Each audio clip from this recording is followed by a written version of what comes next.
झारखंड की रत्न गर्भा धरती पर कई ऐसे धरोहर आज भी देखे जा सकते हैं जो हमारे अतीत के गौरव की याद कराते हैं। इनमें से कुछ विश्व धरोहर की सूची में रखे गए हैं और कुछ आज भी अपने अतीत के सामने आने का इंतज़ार कर रहे हैं। आज के अंक में हम राज्य के कुछ ऐसे ही स्थलों की जानकारी देंगे। झारखंड के मनमोहक पर्यटन स्थल, बहुरंगी संस्कृति, जनजातीय जीवन शैली और प्रेरणादायक स्टोरीज को देखने के लिए हमर झारखंड की वेबसाइट www.hamarjharkhand.com पर जाकर सब्सक्राइब करें, लाइक करें और बेल आइकन अवश्य दबाएं। जामी मस्जिद, इसका निर्माण 16वीं शताब्दी के उत्तरार्ध में राजा मान सिंह द्वारा कराया गया था, जो सम्राट अकबर के राज्यपाल थे। इसमें पश्चिम की ओर एक प्रार्थना स्थल है। मस्जिद के प्रार्थना कक्ष के बाहर से देखने पर यह 2 मंजिला लगता है, क्योंकि इसमें बनी विशाल खिड़कियां और इसके नीचे बने हुए मुंडेर को देखने पर ऐसा आभास होता है। इसकी लंबाई 28 मीटर और चौड़ाई 14 मीटर है। यहाँ से पास प्रवाहित गंगा नदी का मनोरम दृश्य देखते बनता है।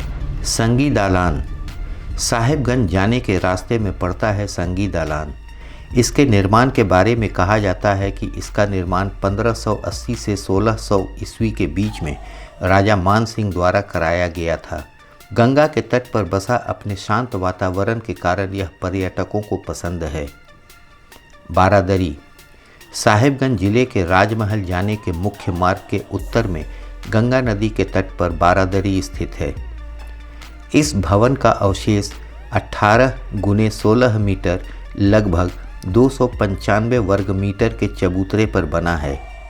वर्तमान में 5 मीटर ऊंची दीवार के अवशेष यहाँ पे बचे हैं। इसके ठीक पास से गंगा नदी बहती है।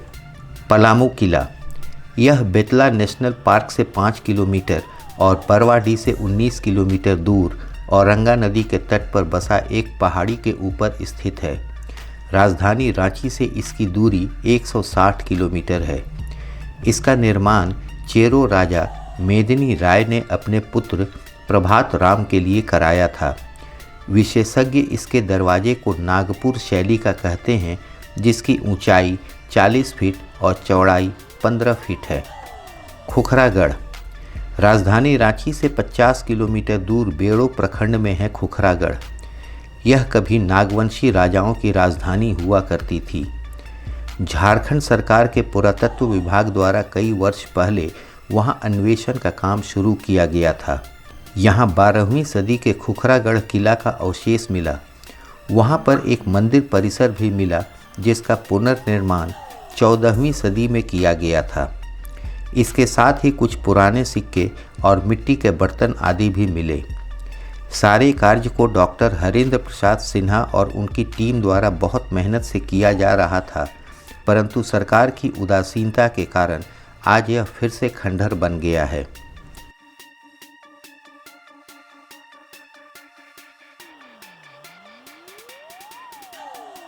मलूटी, यह दुमका से 55 किलोमीटर दूर पश्चिम बंगाल सीमा पर स्थित है।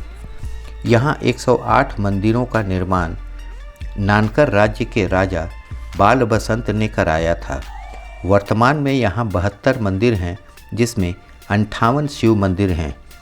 इन मंदिरों की न्यूनतम ऊंचाई 15 फीट और अधिकतम ऊंचाई 60 फीट तक है।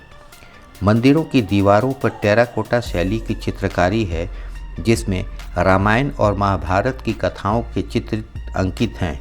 इसे मंदिरों का गांव भी कहा जाता है। पुरातत्व विभाग द्वारा अब इन मंदिरों का संरक्षण किया गया है। मुड़हर पहाड़, रांची के पिठोरिया स्थित मुड़हर पहाड़ महाराजा मंदुरा मुंडा के समय किलेबंदी का कार्य करता था। पहाड़ की चोटी के पास चौरस चट्टान को लोग आज भी राज कचहरी के नाम से जानते हैं। कहा जाता है राजा मंदुरा मुंडा यहाँ कचहरी लगाते थे।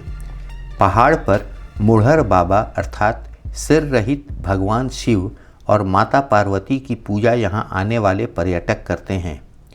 पहाड़ के ऊपर जाने के लिए पुरातत्व विभाग द्वारा सीढ़ियों का निर्माण कराया गया है। हाराडी, हाराडी का रास्ता सोनाहातू प्रखंड से 2 किलोमीटर पहले दाहिने मुड़ता है और रांची से इसकी दूरी 65 किलोमीटर पड़ेगी।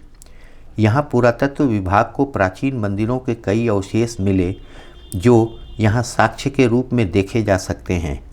यहाँ मकर संक्रांति और टुसू के अवसर पर भव्य मेला का आयोजन किया जाता है। इटखोरी चतरा जिले के इटखोरी में मां भद्रकाली का प्राचीन मंदिर है। यहाँ पुरातत्व विभाग को शुरुआती उत्खनन में 418 अवशेष मिले थे, जिसे संग्रहालय में सुरक्षित रखा गया है। यहाँ भगवान शिव, सूर्य के साथ बौद्ध और जैन धर्म से जुड़े कई धरोहर मिले हैं और आसपास में इनके मिलने का सिलसिला आज भी जारी है। झारखंड के मनमोहक पर्यटन स्थल, बहुरंगी संस्कृति, जनजातीय जीवन शैली और प्रेरणादायक स्टोरीज को देखने के लिए हमर झारखंड की वेबसाइट www.hamarjharkhand.com पर जाकर सब्सक्राइब करें, लाइक करें और बेल आइकन अवश्य दबाएं।